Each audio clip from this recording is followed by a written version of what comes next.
Hi, my name is Craig Arfston. I'm a financial advisor with Prosperion Financial Advisors in Greenwood Village. Today we're going to talk about the debt ceiling. But let's first get started with needs and wants. Just like you and I, the government has needs and wants. The government also has a credit card, like you and I. And that credit card has a limit to it. But the problem is that the needs and wants exceed the limit on that credit card. So the needs and wants total here, our limit on the card is here, or the debt ceiling. And so Congress today is being asked to increase the debt ceiling so that we can pay for all of our needs and wants. So let's talk a little bit about needs and wants.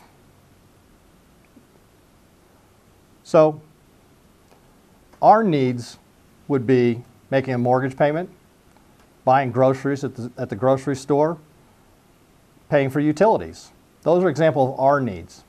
Government has different needs. Those are legal obligations that they have to spend money on. Examples would be Social Security, unemployment insurance, and paying interest and principal payments on our outstanding debt. And there's many more, but those are some of the important ones. The government, like us, also has wants. Our wants might be, I'd like to go out to dinner Friday night. I'd like to take a trip on this weekend. The government has wants, and some of them can be really important wants, like defense spending. Or they can be as unimportant as studying flies in the rainforests of South America. Or somewhere in the middle, such as the post office, an agency of the government. There's a limit out there. And we have a limit. And that limit covers all of our needs and some of our wants. You may have heard the term recently, default. And it sounds terrible. We're going to default, the United States is going to default on its obligations or its debt.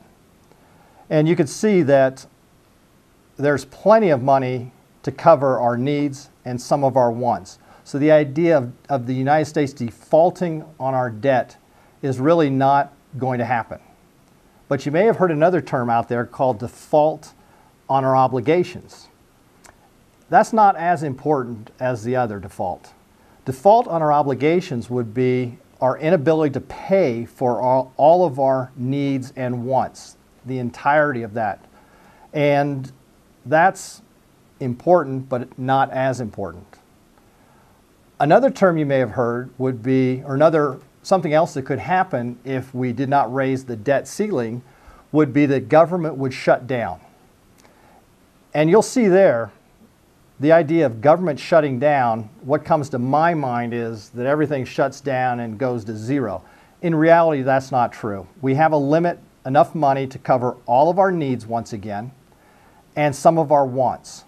So this portion of the government business would continue to operate as normal.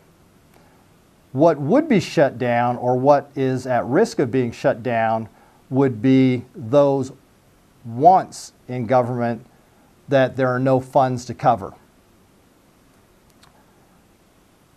As a financial advisor, we advise our clients to live within their means.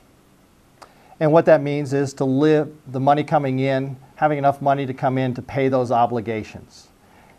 And in the example of the government, that would mean that we live within our limits. We don't recommend clients go out and increase the limits of their credit card and go out on a buying binge and buy anything they'd like to buy. We don't think that's prudent at all. And yet, the government is being encouraged to increase the limit of government spending to a higher debt ceiling, and that would be like increasing the limits on your credit card.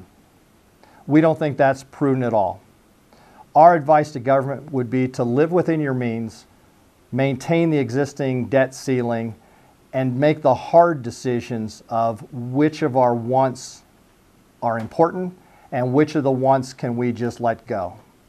My name is Craig Arfston. Thank you for listening today, and look forward to talking with you again. Thank you.